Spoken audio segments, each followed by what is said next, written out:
Hello, hello, and welcome to the Smart Elections Election Protection Forum. I'm Lulu Freistad. I'm the co-founder and executive director of Smart Elections. And I think Bennie will probably be on in a minute. Bennie is our co-host.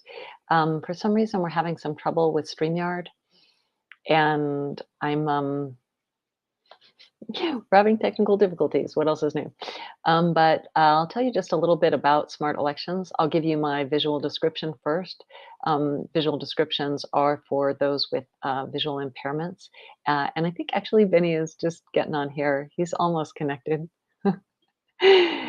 um, so I'm a pale woman with long brown hair. I have kind of choppy bangs and a metallic necklace and a green blazer tonight. I'm in front of a brick wall. And I'll tell you a little bit about smart elections. We are nonpartisan and we are working hard to improve US elections. We want elections to be fair, secure, accessible, well administered, and publicly verifiable. Those are our goals. Might seem like a high bar, but why not be ambitious and really go for what you want? So I see we have a few people on, and oh, Mark Shaw's here. Hey, Mark. Mark saying good evening all and welcome back, Lulu. That's so nice. Thanks so much. Yeah, I actually was out of town. I did a TEDx talk in South Carolina, and Benny and our good friend Lynn Bernstein from Transparent Elections North Carolina covered for us, or covered for me, and they did just such a great job. I really enjoyed watching the form that they put together about election certification. Was super interesting. And Benny popped off. Benny popped off and popped on and popped off again. I'm sorry, I can see him trying to get on. So sorry about the technical difficulties. But we're going to persevere here. So the website, if you want to know more about us, is smartelections.us. I encourage you to sign up for our mailing list because that's the best way to stay informed about what we're up to. And you want to put our emails, like if they come into your promotions tab, you can drag those over into your main tab, and that will hopefully get us out of your spam folder. So if you have questions or comments, then you're going to reach out to us, and the email is contact@smartelections.us. And we love to have your input, and you can also just put your input into the chat. Hey, Mitch, thanks so much for being here. And we love it if you tell us things that you like about the forum. I learn things, or we also want to get your input, like I wish that you would do this, or you didn't talk about this enough. We're totally interested in your input. We're all about staying in touch with you and what your thoughts are. So you can go ahead and put those into the comments, or as I said, you can email us at contact@smartelections.us. And so here's what we're going to talk about tonight. There are a lot of legislative pieces in motion. This is kind of the end of the legislative session in most states, and there's a lot of stuff really kind of coming to ahead right now. Things are pretty intense, and we had a couple um, blows to some of our really important legislation, and we'll talk about that a little bit in both New York and in Arizona. And then there's another bill moving forward federally, the Freedom to Vote Act, and we encourage you to find out more about that.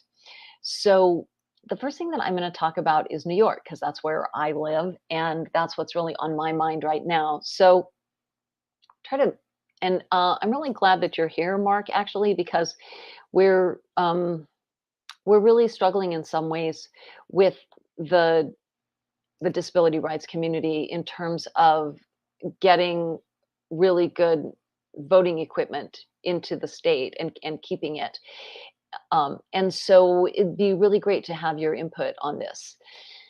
So here's where we're at right now. New York is a state that currently uses both hand-marked paper ballots and ballot marking devices. And we have that in all polling places. And we think that that's basically ideal. That is really a situation that gives all voters an opportunity to vote in a way that is comfortable for them. So if I'm a person who is awkward and not very savvy with computers, I can vote with a pen and a paper. And if I'm a person with a disability and I need a voting machine, because maybe I have a visual impairment and I want to listen to the headset and have the machine read the ballot for me, then I can use a ballot marking device. And we really want both of those. So I think we've got Bennie. Oh, can I hear you? Am I frozen? No, I can hear you. Is my camera frozen? Oh, I don't know what it's doing. I'm being hacked. Are you sure that you're being hacked, or are you maybe just experiencing technical difficulties? I think it's technical difficulty Right. We for always sure. want to make sure that we're But I'm not. on. You can at least hear me. I'll get my Yeah, camera that's figured out in a good. second. That's definitely an improvement. Yeah. So, yeah, that's a really good. I think Benny's just joking, but something to keep in mind. Often people will say, like, I think I'm being hacked, but in fact, it might just be technical difficulties. Same with our elections. Right. Might just be technical difficulties. I don't know. And you might be being hacked. So there's, you know, you want to sort of like keep in mind it could be either. I don't know what it is. At least you can hear me to start with. I can't hear you, and you look very intense. In whatever position you're frozen in there, you look like really serious. Yeah, I'm like mad. You're mad at the technology. What is this thing All right. doing? I can actually see it, but whatever. I'll get it figured out. Okay, I can at least now talk. we don't even have the picture of you frozen anymore. That's because I'm trying to restart it. So Mark saying disability pride.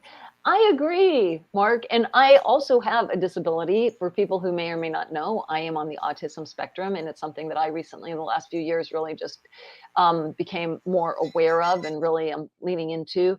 So I totally am in the disability camp, and like, yes, everybody needs to be represented and everybody's needs need to be respected, and we need to be sensitive and listen to each other.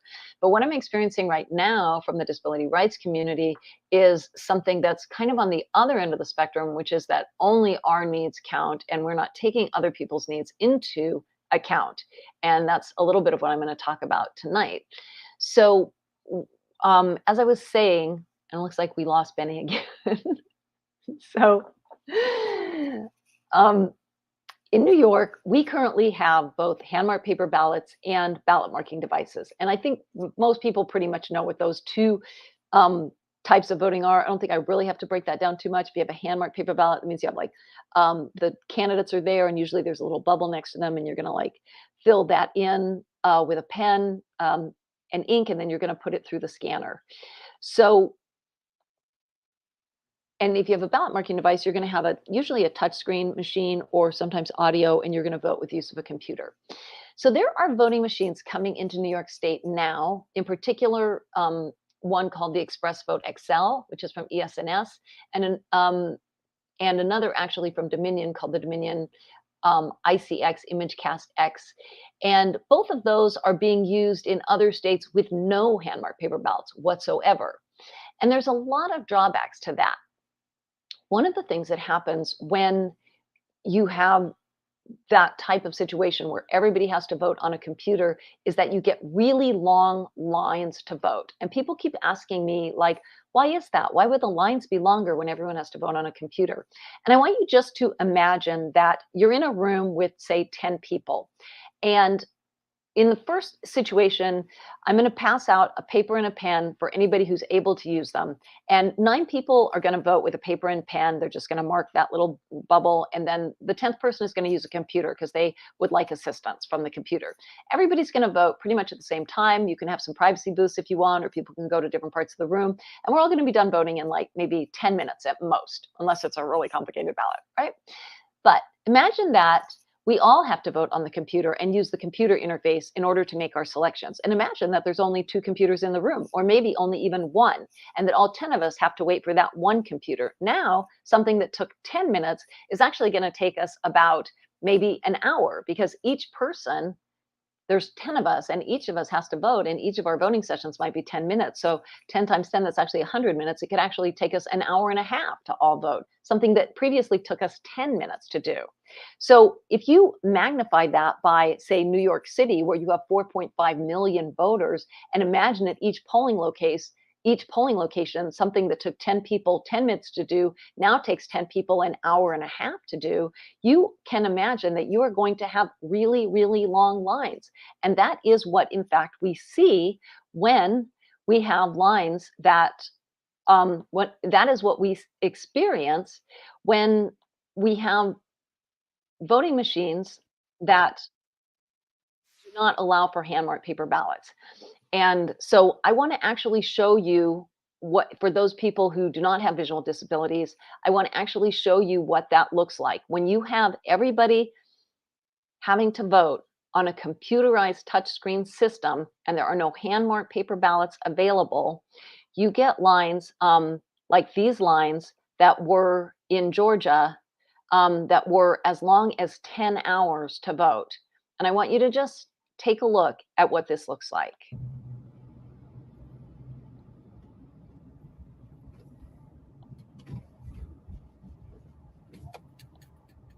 This was in 2020. And they're actually going from the end of the line up to where the line starts. And this was documented also by The Guardian, where they said that these lines to vote were up to 10 hours. And this is, in Georgia, they're using a system called the Dominion ICX, which is trying to get approval here in New York State. But it's going to be a very similar setup if you have the Express Vote Excel, where everyone has to vote on that computer.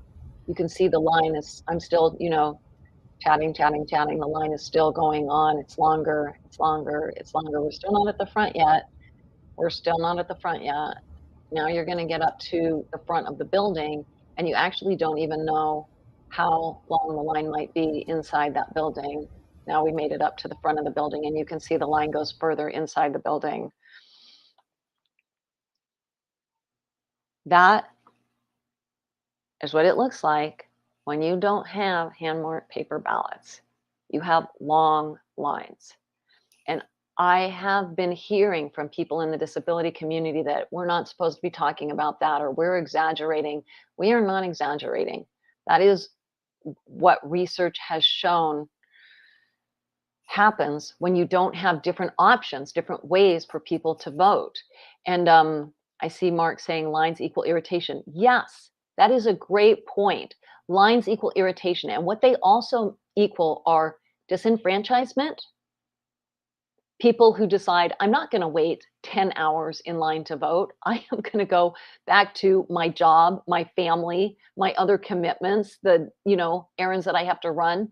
And I am not going to vote, and I'm not going to participate in this election. And what we see over and over again, that especially affects communities of color, where people are working 2 and 3 jobs or have more responsibilities and less resources, and they just don't have that time, and they wind up not being able to vote.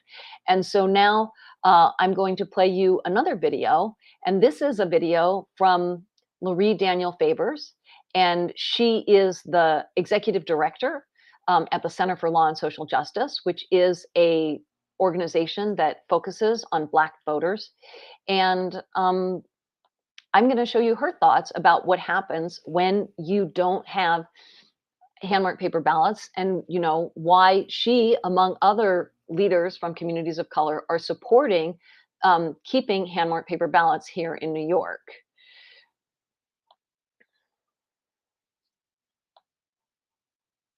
We are a racial justice law center who envision a politically sophisticated Black electorate. These machines do not allow you to walk away with the confidence that if you selected candidate A, that is actually going to be the person for whom your vote is cast. Receiving a barcode upon completion of entering your items into the machine does not a receipt make, as most folks in our community, myself included, do not have the capacity to read a barcode. We also know that Black voters and Black communities tend to be the communities that get the worst of the machines. We got the machines with the arms that would stick. We got the machines that couldn't plug in properly. We got the machines that were miscalibrated. I'm thinking about what it would cost Bedford-Stuyvesant voters or the Board of Elections in Brooklyn to be able to provide enough of these machines in communities like mine where I vote, where the lines are always long. I can only imagine what it's going to look like when we have the costs that are attenuated with these machines, the extreme costs. And so this scenario is not drawing from something that is unlikely. I am literally talking about things that have already happened in elections in New York City, in predominantly Black voting communities. And these machines, which have additional issues related to calibration. If I'm hitting a button on the machine that says candidate A, but it is tossing me over to candidate C, how long do you think the voters in line are going to wait? And as you consider the fact that these machines have been credibly reported to have miscounted thousands of votes such that they can throw elections simply by the sheer number of inaccuracies, I cannot for the life of me understand why it is there is a desire to move forward with these types of machines injected into our elections at a time like this when we are dealing with so many levels of voter suppression, particularly for Black voters in the state of New York. This is an issue that I liken to climate change. Everything seems fine now. We are using the voting machines we've always used, and it's easy to just think that everything will continue to be fine. But once these new technologies are certified, contracted, and distributed into our communities, it will be almost irreversible. So the ball is in the court of the legislature, and it is their job right now to take a look at that basket and get the ball through it. This is your window.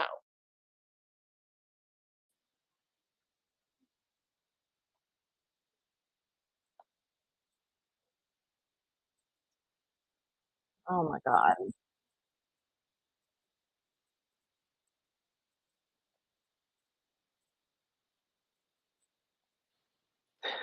Well, YouTube ad about therapy going there in my headset. I don't know if you could hear that or not. That was a little disconcerting. Um, okay, so let's just, this is like a dialogue back and forth somewhat with people here who have been following this issue. And so I want to just say that what we've talked about there is kind of like the tension between two communities, communities of color and communities with disabilities that may be, kind of coming to, into conflict over voting. But it really doesn't have to be that way. So we can all vote comfortably if we have both hand-marked paper ballots and ballot marking devices. And what we're hearing from the disability rights community, and I think Bennie is back now, but there's a hum. You're back, but there's a hum. Man, I don't know what this is. All OBS Studio or something. Let me see if I can fix that. You can mute me and keep talking, and I'll figure it out. Okay. It's nice to see you anyway. And you can put more light on your face too, because it's still a little dark. I like to see your face. Look at my face. My face is well lit. That's a little bit better. I can see like one side of your face. So as soon as we can actually see Bennie, we'll do a visual description. We can see you, we can hear. So I'm gonna keep going here. So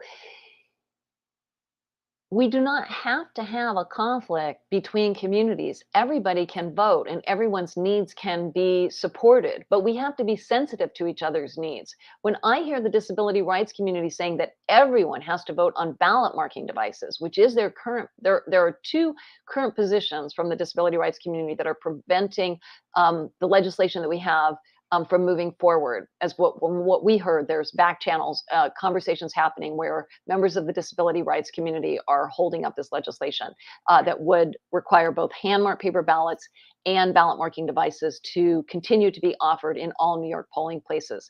So,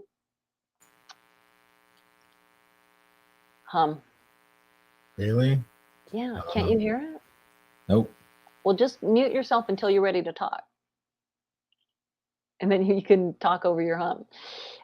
So the basic premise, as I understand it, from the disability rights community, there was a letter written in 2021, I think, that about 20 different organizations, disability rights organizations, signed on to, basically saying that any voting machine that uses paper is a problem as far as they're concerned, because there are people who have difficulty handling paper. They are paper, they're, challenged by having to actually handle a piece of paper because, say, for example, maybe they don't have arms, or maybe they're paralyzed, below the neck. And so they want a voting machine that they never have to handle a piece of paper on. And that would be what's called a direct record electronic machine, where the computer does everything for you and the votes are there in the computer's memory. And that is what these 20 different national disability rights organizations signed on to support, is everybody using DRE machines. Thanks. And Mark is continuing to say, support that both options should be offered, in my opinion. And the reason why I'm really featuring Mark's comments tonight, for those of you who don't know, is that Mark Shaw is a disability rights advocate and has a disability, but he's been very active in our security community as well. And we really appreciate that he's able to really represent multiple sides of an issue. So Mark, thanks so much for being here. We really appreciate it.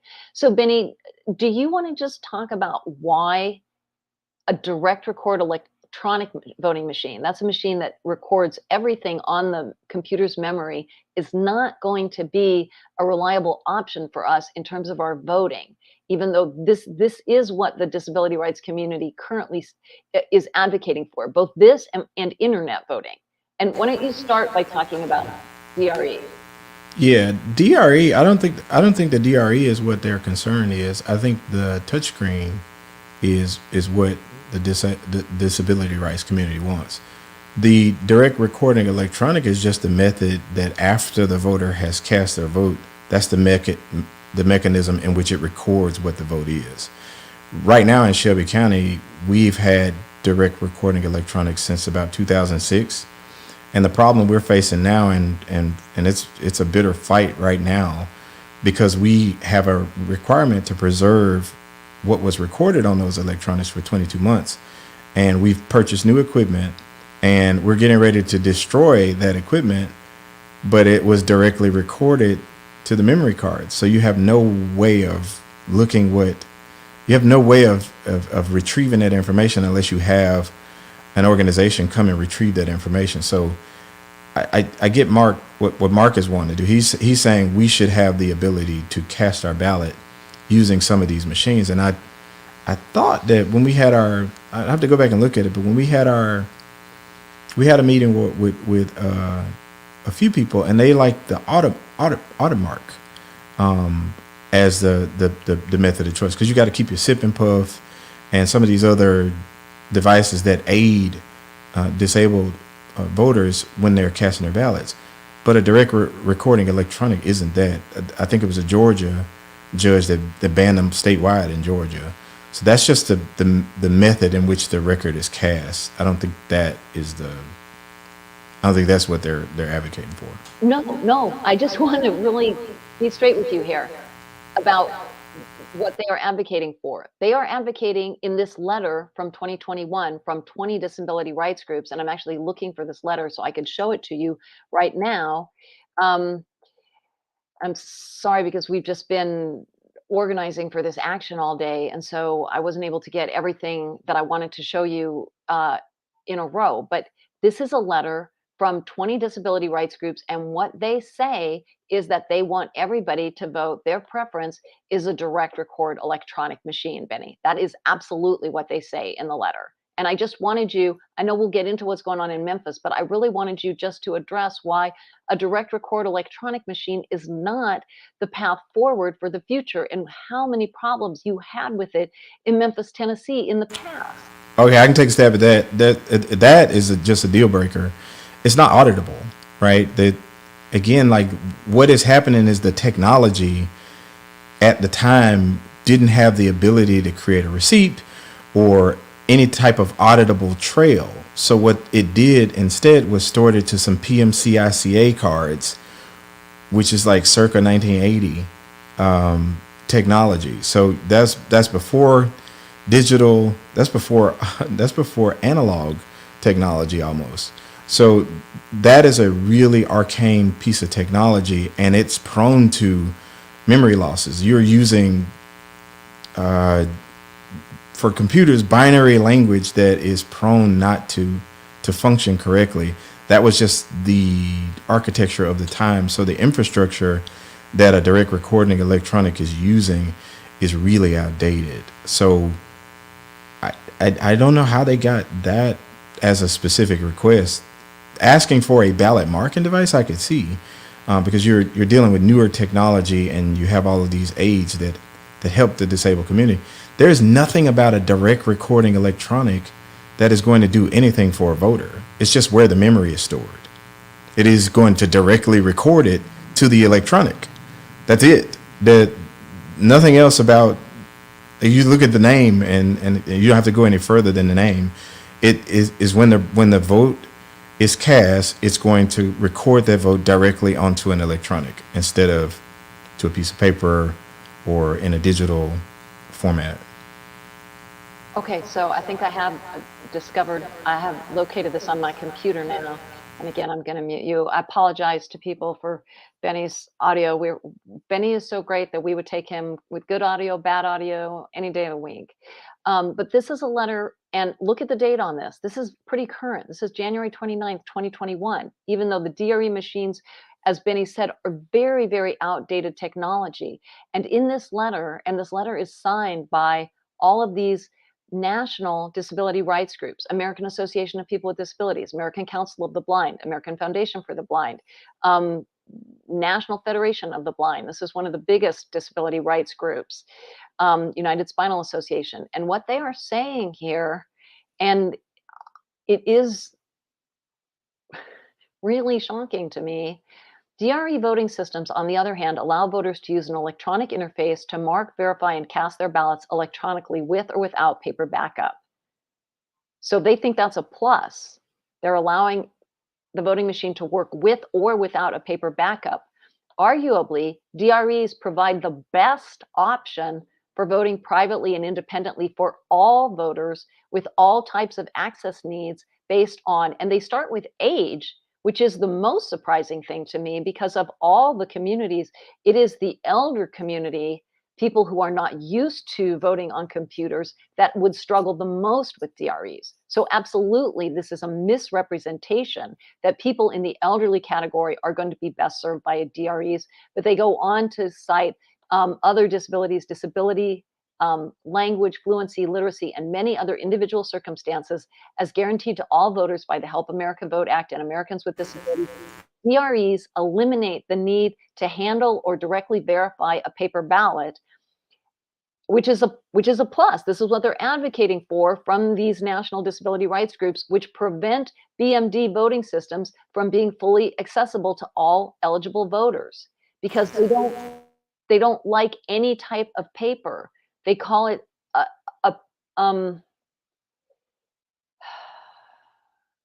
they call it that people are paper challenged, basically, I think is the term that was used. Do you see? Yeah, I see the argument now.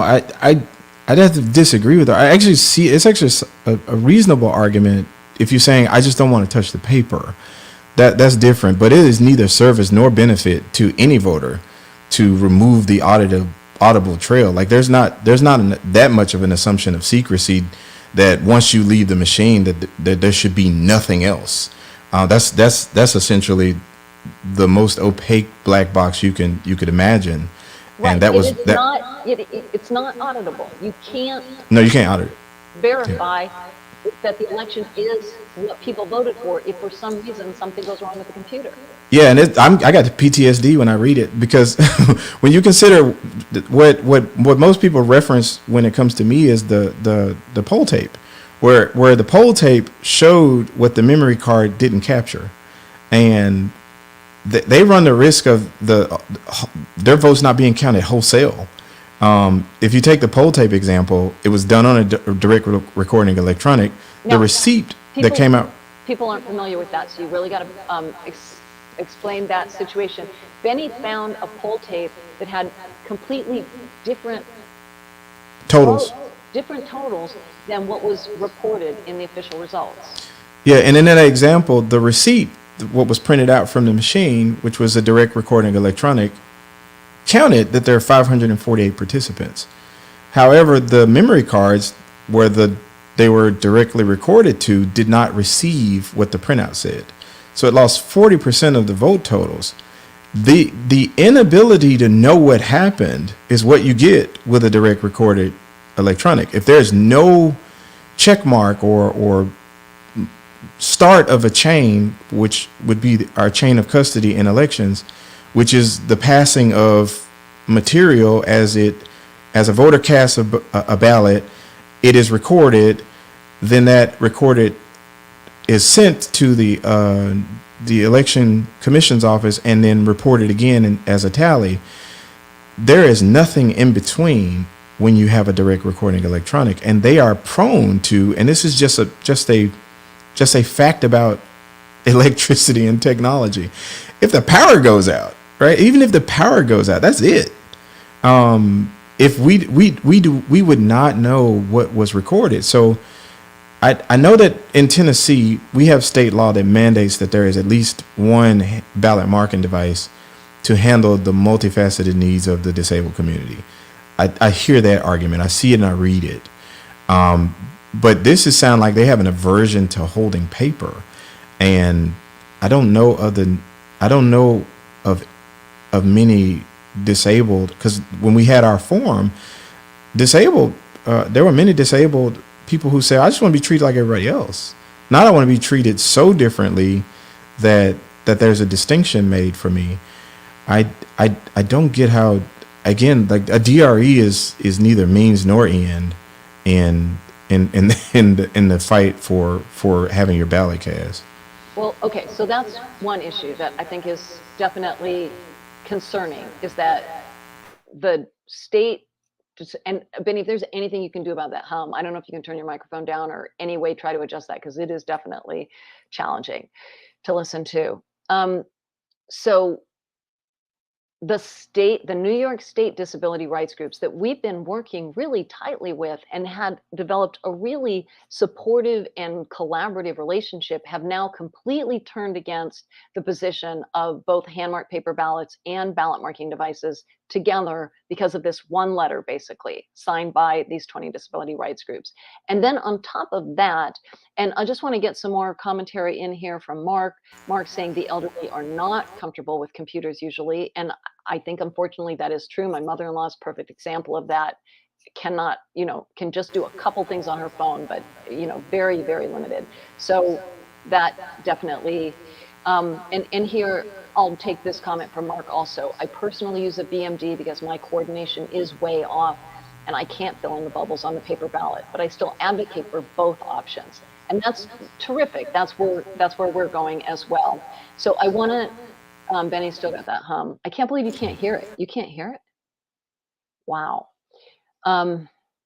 Okay, so I want to show you one more letter from a disability rights advocate and show you even further where the disability community is taking this. So the next issue is that they want to vote on the internet, and they are adamant about this. And we did another forum on that where we had a blind disability rights advocate on, and we really went back and forth and talked about that at length about, what might be possible in the future. But I think we did fairly convincingly show that right now in the present, we do not have the capability to do secure internet voting. And so I'm going to show another video. Actually, I'm going to show you the letter first. I think, oh God, this letter is behind a paywall. I don't think I have it not behind a paywall. Yeah.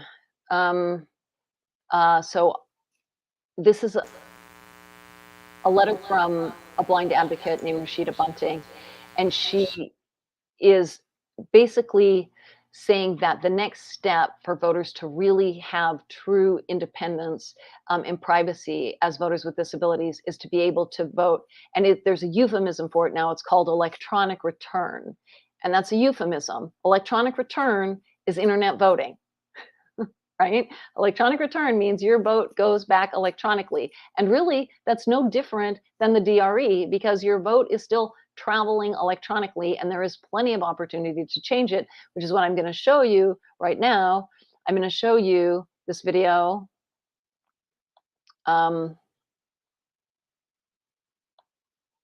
where I was at DEFCON working with a high school student, I believe at the time, who was able to successfully hack um,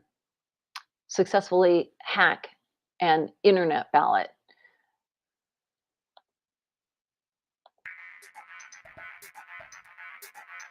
I'm going to simulate being a voter who's voting by email. So the first thing that I have to do is I've filled out my ballot. Now I'm going to write a message to the county clerk. So this handy email alias that I also own is countyelectionclerk@gmail.com. That's just who we're sending it to. We're going to put a subject line, my ballot, and this is my ballot. That's our text. Now what we're going to have to do is attach our ballot, and we're going to attach these 3 files. The first page, a second page, and a signature page, which I'll show in just a sec. So let's open those up. Those are now attached, so that's good. Now let's go check out what each of those pages has in turn. So these are the 3 exact files that I just uploaded to the email.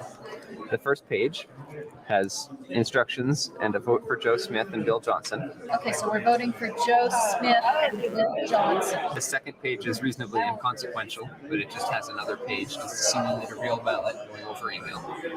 That vote, we're voting for Bobby Lewis. Bobby Lewis, yes. Okay. And this third page is a signature affirmation page, basically. So that's our page.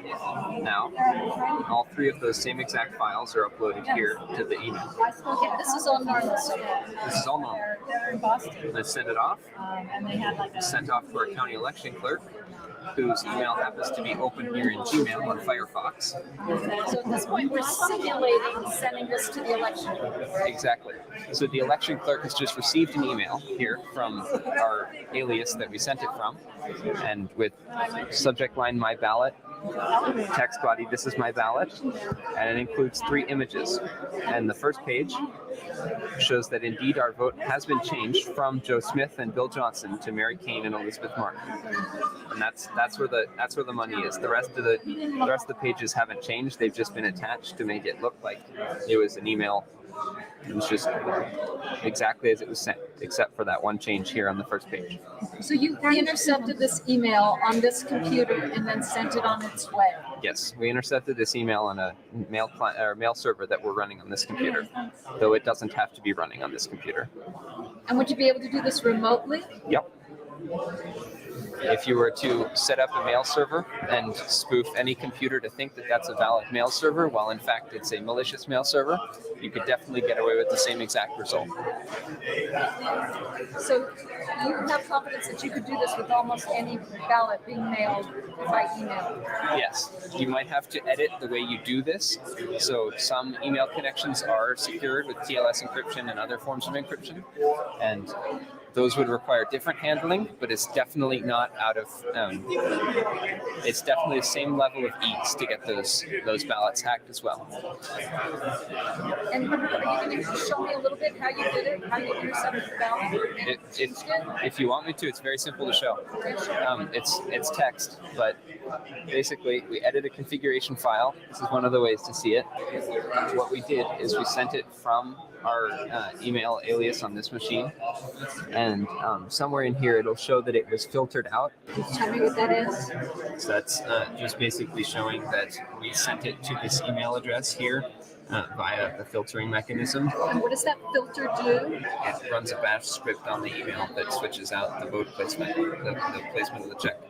So that filter is a program that changes the dot from one... The filter doesn't.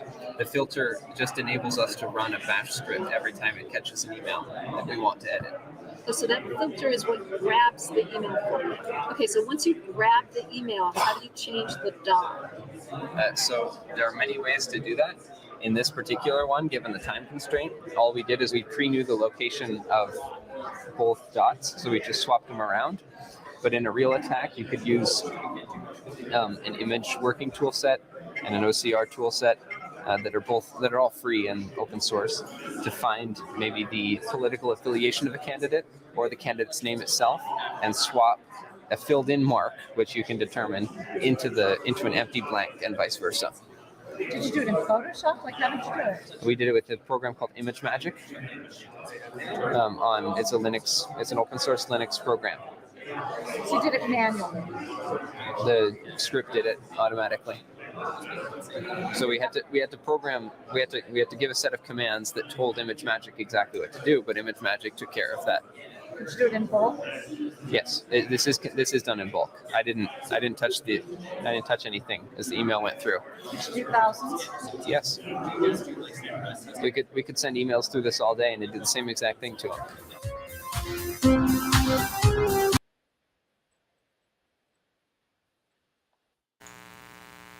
Am I going? Yeah, go. Am I email is a non-starter. Like that's an absolute deal breaker. It's dead on arrival. I did some work with the RCMP in Canada. They're the equivalent to the FBI. They tried internet voting for Parliament once, and like when you say internet, like you forget voting. I'm not going to even talk about elections. Like when you get ready to cast your ballot, you're thinking you're logging in to some directed place where every hacker is now just lying in wait because they know that's where you're going to go. Now all of a sudden I'm going after your Cash App, your Vanguard account. I'm going after so many other things because you've told me that you're going to be in one specific place to perform some action. You got denial of service. Like we leaked the last episode of Game of Thrones. There is so much stuff that happens when you talk about the internet. I would everybody just Google the word port and 25, port 25. Port 25, everybody in technology knows what that port is. It's simple mail transfer protocol. You do not want that port open. I can send a movie through that. Like its job is to handle packets of data. And these guys, they're just intercepting the packets of data. And if you don't have some full on, DoD grade encryption around it, these people just play all day long and see if they can unwind these packets that are coming across the internet. The internet is no place for voting. And then you have to consider that we only use about 1 to 10% of the real internet anyway. That's just not like I'd be arguing if that's the hill to die on, like I'd die on that hill. There's no way I'm gonna live in I wouldn't even participate in the election if it was internet voting. Okay, so I want to wrap up a little bit in New York because I want to get to Memphis and what's going on there, which is also very interesting, and touch briefly on Arizona. But so these are the obstacles to what seems like a very straightforward request in New York, which is that we be able to continue to use both hand-marked paper ballots and ballot marking devices. And we have a very simple, straightforward bill that would do that. And the one other thing it would do is it would prevent the vote from being encoded in a barcode. And I'm going to just give you, sort of a brief example of why you don't want your vote encoded in a barcode. And this is very basic.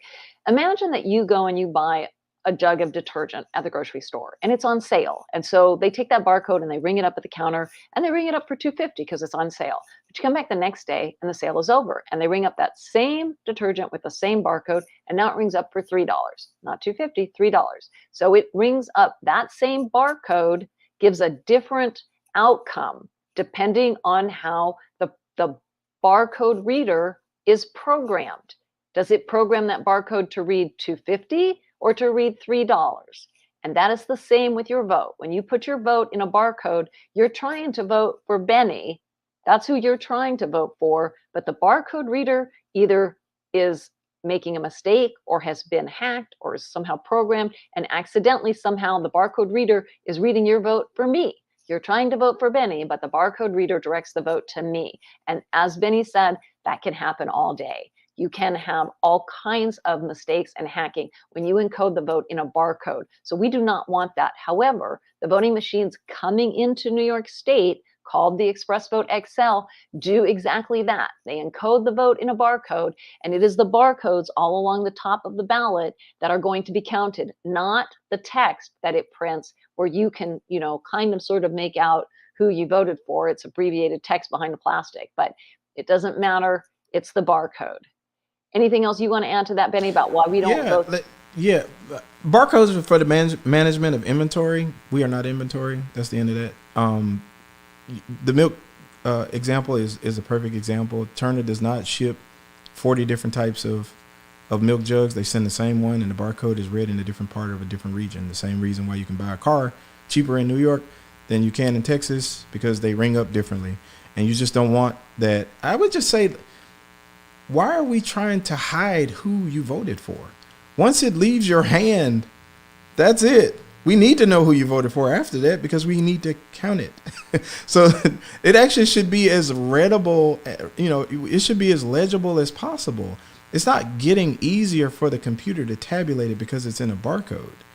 That was before, Amazon has a app called Textract, right? You can just extract anything from an image and create text from it. So you can just give it, you can give computers these are not hard exercises for these computers to compute. We just should keep it as close to a counting exercise as possible. And when you start to dabble in the inventory and look up systems, you can launch a missile from a barcode. Like, there's so many things that you can do with a barcode. Like, there's so many things that you just don't need a barcode for. Like, that's just not a good idea at all.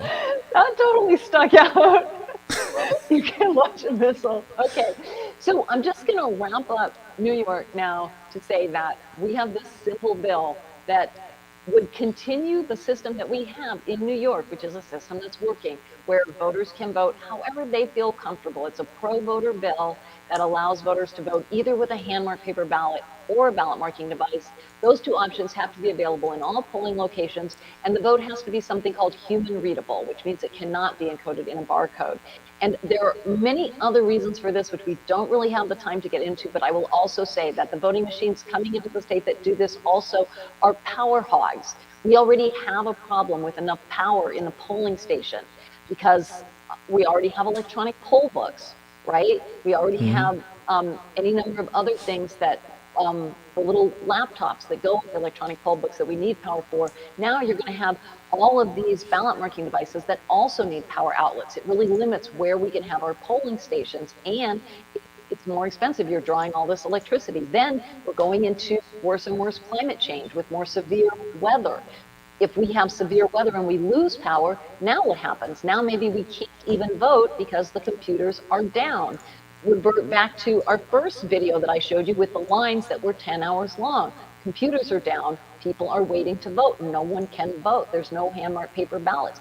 Also keep in mind that the batteries that come with these machines, according to Texas, only last for 2 hours. Now, ES&S will tell you that it's 14 hours worth of batteries, but you have to buy 4, and that gets very expensive. They only come with 1, and that 1, according to Texas election officials, lasts 2 hours. So now you have power problems. Then these machines are huge. Where are you going to store them? You've got to buy more space to store them. Oh yeah, sorry, Bennie. You've got to buy more space to store them, and computers generally need to be stored in cool, air-conditioned storage spaces because otherwise they break down rapidly. So now you're paying for more air conditioning and more storage. Very expensive. The machines themselves are more expensive. They are $9,000 or more a unit, as opposed to a scanner, which might cost maybe $4,500. So the machines are more expensive, and you have to buy 12 instead of 2. So now you've turned each polling location into a cost. Instead of maybe $10,000, now your cost is $100,000, and that's in each polling location. You might have, I think there were like 9,000 voting machines in Brooklyn alone in the last election. Imagine how many voting machines you're going to need now. You're going to amplify that by twice, 3 times, 4 times. You need so many more voting machines. Who's paying for that? You and me, the taxpayer. We're paying for all those voting machines. So there are so many reasons why it is more cost effective. It is more secure. It is better for voters. It is increasing confidence for us to vote with both hand-marked paper ballots and ballot marking devices. But even so, we have not been able to get this bill or a similar bill through the legislature in New York for 3 years. This is the 3rd year running that we have tried to get this bill through. And we continually are coming up against obstructions. And the election law agenda just came out today, and our bill was not on it. And that might be the only committee meeting that the Assembly has this year. So we are having a demonstration in Albany tomorrow. And if you know anybody in New York, please, please tell them to come to Albany. We need you tomorrow. We are going to make a line outside of Speaker Hasty's office to simulate the lines that we could possibly have in the near future. And we are also going to bring people food and water while they wait in line, to point out that in New York right now, it's actually illegal to bring people food and water while they are waiting in line to vote. So there's two bills that we're supporting.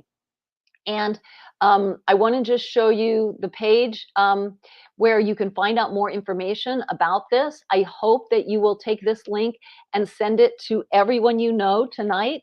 Send this link tonight to everyone you know. This is the link about our action, and I'm just going to share it with you quickly. This is called our flash action in New York. This is the bill number of the bill that I've been talking about that we're trying to get through, that requires hand-marked paper ballots and ballot marking devices in all polling places. And it shows where we're going. You're going to meet at the Speaker's office on the 9th floor. Meet at the elevator banks on the 9th floor of the Legislative Office building. And there's a Google form you can sign up to participate. And that tells us that you're coming and what time you think you're going to come and what time you think you're going to go. It's from 12 to 3. That's the time that we're planning on being there, 12 p.m. to 3 p.m. And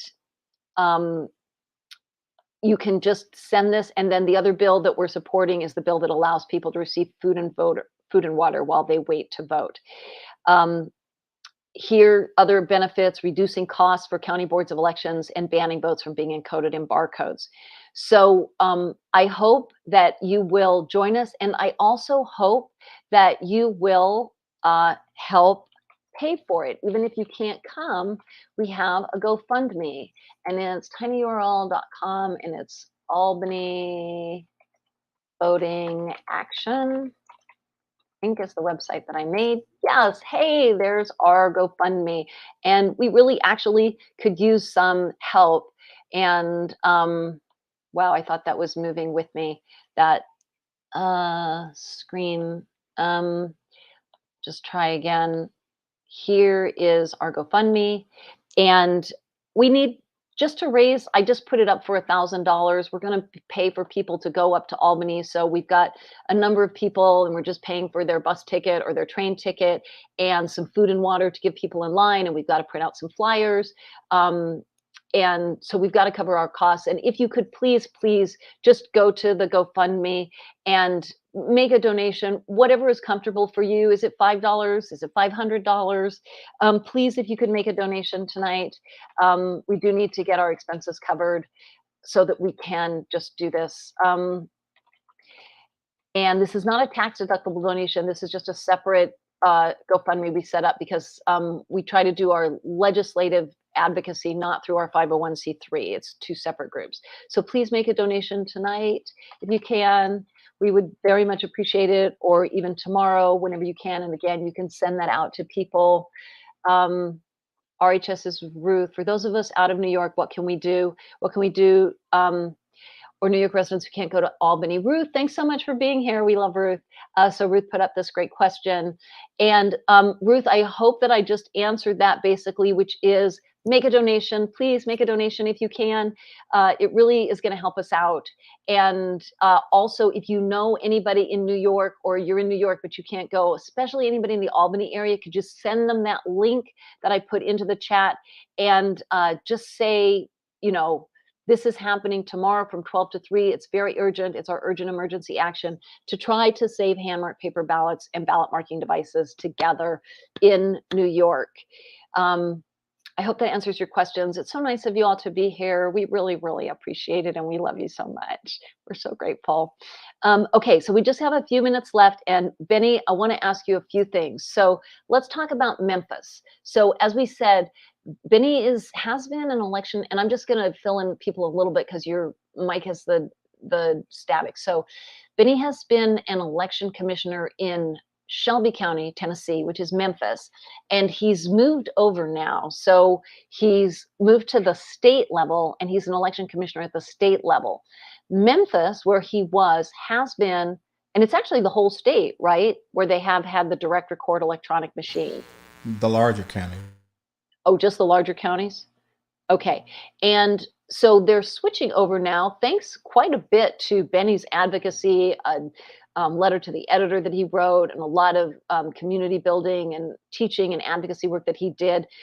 Memphis County, Shelby County, Tennessee is going to have both hand marked paper ballots and ballot marking devices now. What we're losing, or on the cusp of losing in New York, Tennessee, that's been behind the curve all these years, is now getting. So, and congratulations on that. It's really fantastic, all the advocacy that you did there. And what Bennie has been trying to do is make sure that when they take these DRE machines out of service, that they download all the data, preserve the machines, preserve the hard drives so that academics can study it and find out about the machines, their functionality, perhaps any problems that they had or things that, we might want to learn for other elections. Did I get it right there about what you're trying to do? Well, we're just trying to comply with the 22-month record retention statute. Oh, wow. Yeah. Okay. It's So really that basic. if they destroyed those machines and the data, then they are no longer complying with the 22-month retention. Right. But can't they just hold on to the machines for 22 months? They don't need to extract it. But they're trying to destroy them. Oh. So we're saying before you destroy them, why don't you keep all the data? Because it's the law. Right. Yeah, it's for federal elections. For people who don't know, you have to retain ballots and you have to retain actually anything else that's kind of in the chain of custody for 22 months. And then some states it's a little bit longer, like New York, it's actually 24-month retention period. But if you had a federal election, you've got to hold on to that stuff for 22 months legally. And so, Bennie, you're trying to get in touch with Alex Halderman and David Jefferson to see if they can help you with that data retention project. Yeah. When you reach out to them, and I served on this ad hoc committee where, that's when I was texting you and we were getting information from Halderman and Jefferson, telling us what's the best way to make sure that we preserve this. What should we be asking the Board of County Commissioners to do? What should we be telling them to retain? And how might we get that information? So everything that they submitted to you in the emails and text messages, I put it up in one big email and submitted it as an exhibit to our resolution. And it was met with some serious opposition, but it passed this past week. So now I want to reach back out to Halderman and Jefferson and see can they write up a RFP or something like that so that the county commission knows how much they need to pay to get it done. I thought you said it passed like 11-1. I thought you had. Yeah, it passed. And assuming that the county mayor signs it, then there will be an RFP process where the county needs to see how much it's going to cost to actually do the work. I see. And Ruth has a question here. I got a call. I know about donating, but what can New York in-state people do if they can't get to Albany? Is there a petition or they call someone? Yeah. I have a nephew there. Fantastic. Great question, Ruth. So yes, the other really important thing to do is to call or email your legislators. And there's actually multiple tools available to do that. But the one that we've been using that I think is the easiest is this tool called NewYorkSlap.com. And I'm just going to demonstrate this for you. It's a super fast, easy tool. And I'll put that link into the chat. It's NewYorkSlap.com. I think that should get you to it. So this is please call legislators in New York. Okay, and I'm just going to walk you through this pretty quickly. And this is NewYorkSlap.com. You seeing that, Bennie? Yeah, okay. And what you're going to do is you're going to put in your address here. So say that I'm not going to put my address in because not everybody needs to know where I live. But if I say, for example, that maybe I lived at 3000 Church Avenue in Brooklyn, New York, which is actually the Walgreens, but say that I lived at the Walgreens, it would come up and it would show me two representatives, my state senator and my assembly member. And then I'm going to choose a curated issue area, and I'm going to choose election protection curated by Smart Elections. And I'm going to see bills in this issue area. And that is going to give you 3 bills that we think would be fantastic that would help with this issue. One bill, Viva New York, A5934, and your bill numbers. And this other bill, 3992. Both of those bills would require both hand-marked paper ballots and ballot marking devices in all polling locations. So we absolutely recommend you advocate for those bills. And then there's another one that could still help us, and that's A3993. That we call this the discretion bill. And in this bill, it basically just gives the New York State Board of Elections a little bit more discretion in terms of rejecting voting systems. So it would help us stop some of the voting systems that we are concerned about, like the Express Vote Excel or the Dominion ICX. And then there's a little suggested script. So it gives you your representatives' phone numbers and their email. So you could email or phone them, whichever you prefer. And you could use this exact text. Viva New York, Voting Integrity and Verification Act of New York. It gives you the bill numbers, A5934A, S6169A. We want to make sure voters have the option to vote with both a hand-marked paper ballot and a ballot marking device in all New York polling places. This is how we've been voting, and it works great. New voting machines are coming into the state that will eliminate hand-marked paper ballots wherever they are used if we don't pass this bill. Please co-sponsor and pass this bill immediately. You see, so it's just a really simple basic script, and you can copy and paste that into an email, or you can call your rep and just say that over the phone. Make sense? Okay, pretty straightforward. And especially I would say right now, call your senators. We don't have enough sponsors, co-sponsors in the Senate. You're asking for a co-sponsorship, whether you're calling your assembly member or your senator. So that's the basic information. And that's so nice of you, Mitch Gurney, saying thank you so much, Lulu and Bennie, for all you do. We really appreciate that. And if you want to take a moment to put something into the chat in terms of what you learned during the program, if you found it useful, if there's anything special that you like about Smart Elections, that helps us with our funders and our grant writing, and also helps us know what we're doing right, what you want more, other things that you want improved. And we're going to wrap up. I am going to make one more plug for the fundraiser. Again, that shorthand is tinyurl.com/ what did I make that tiny URL? I can't believe It's tiny. It's tiny. tinyurl.com. Albany Voting Action. That's what I made it. Albany Voting Action. And that's sort of supposed to be easier to remember. And that takes you to the page. Yeah. So one last plug for the funder. Let's donate. And then Ruth says, where do you put the evaluation that helps you with funders? I missed that. We copy it out of the chat, actually, Ruth. All the wonderful emails that you send us that say like, oh, I learned so much, I love your program. We copy those into a document called testimonials, and then we send those to our funders, and we're like, see, Ruth loves our program, and she's a brilliant physician, and so we value her commentary, and also because she has a big heart. So I think that's it for now. You can go ahead and sign up for next month. I will say that we may be switching up the format some. I am going to be engaging in a speaking tour. I just, as I mentioned at the top of the forum, just did a TEDx talk. Bennie, you weren't here, but I talked about how much I really enjoyed. I heard it. The forum that you and Lynn did. I thought it was great. It was very informative. I learned a lot. And and you guys had a good time too. I really enjoyed listening to it. So thank you so much for holding down the fort. Set the bar high. Very, very grateful for that. But I am going to be I'm basically launching a speaking tour now. I'm calling it the Fair Elections Tour. And if you would like me to come and speak in your community, or for your organization or your association or your company or your corporation, or you work in a government office and I could come there, or your community or your block association or whatever it might be, I'm going to be doing both virtual and in-person speaking engagements. This is a paid speaking tour. So yes, you would have to pay me to come, but it would be totally worth it because I'm going to blow your mind. I'm just going to open up your mind in terms of where we need to go to the next level with our elections, how the big concepts that we need to focus on are transparency and inclusion. And if we can get those two concepts right, we can get all the other benefits of a great democracy, like higher participation and more collaboration and more effective government. we got to start with those two concepts, transparency and inclusion. And then I'm going to be talking about how you and your community can get involved and transform your local elections. So if you have anybody, any organization that you think might be interested in me coming and talking with you, to you, collaborating with you, please just be in touch.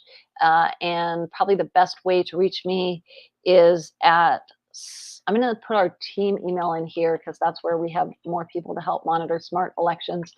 team@gmail.com. smartelectionsteam@gmail.com. I would definitely say reach out to me there if you think that you're interested in my coming and talking to your community or your organization. Okay, I think that's it. We really appreciate everybody being here. And there's Ruth saying I missed 30 minutes and still learned a lot. Yes. So did I. Love it. Okay, it's not letting me let go of that now. Okay, I know what we say at the end. This is what democracy looks like. We'll see you next month. It's always the 4th Tuesday of the month, 7 p.m. Eastern Time, 4 p.m. Pacific Standard. Go out there, go get them.